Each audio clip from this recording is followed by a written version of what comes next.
Ben ritrovati dalla redazione di Portogruaro per questa consueta pagina dedicata al Veneto. E ora invece torniamo nella città dell'Emene, torniamo nel capoluogo perché parliamo di centrale a biomasse. Se ne è parlato in più occasioni, ne sono usciti più progetti: centrale a biomasse alle porte di Portogruaro, a Summaga, nella zona Noiari, centrale a biomasse ancora nella zona di Lugugnana, ma anche nei territori limitrofi. Allora, c'è un sì condizionato del sindaco di Portogruaro, Antonio Bertoncello, proprio sulla centrale a biomasse di Lugugnana. E allora vediamoci dunque che cosa dice il sindaco nel prossimo servizio.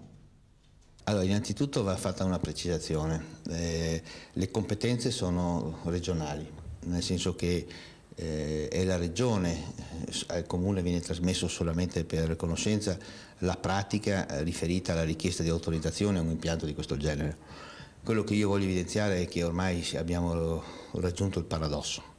La regione non ha un piano energetico regionale e quindi ci possiamo trovare di fronte, come ci stiamo trovando in questi giorni, di fronte a richieste di insediamento di impianti a biomasse che tra l'altro possono essere realizzati in aree agricole in molti comuni, e quindi tante piccole kilowatt-ore che vengono prodotte alla fine può pregiudicare l'ambiente.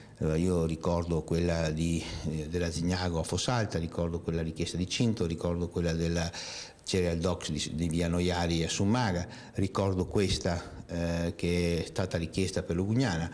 Quindi io credo veramente che anche qui ci sia bisogno di un governo della città e una coesione tra i sindaci per obbligare la Regione Veneto finalmente a fare questo piano regionale che all'ordine del giorno in molti anni, e che credo sia proprio voluto il fatto di non votarlo e non portarlo all'attenzione del Consiglio regionale, perché attraverso questa maniera si danno risposte a tutti quelli che la richiedono, scaricando sui comuni responsabilità che peraltro non hanno.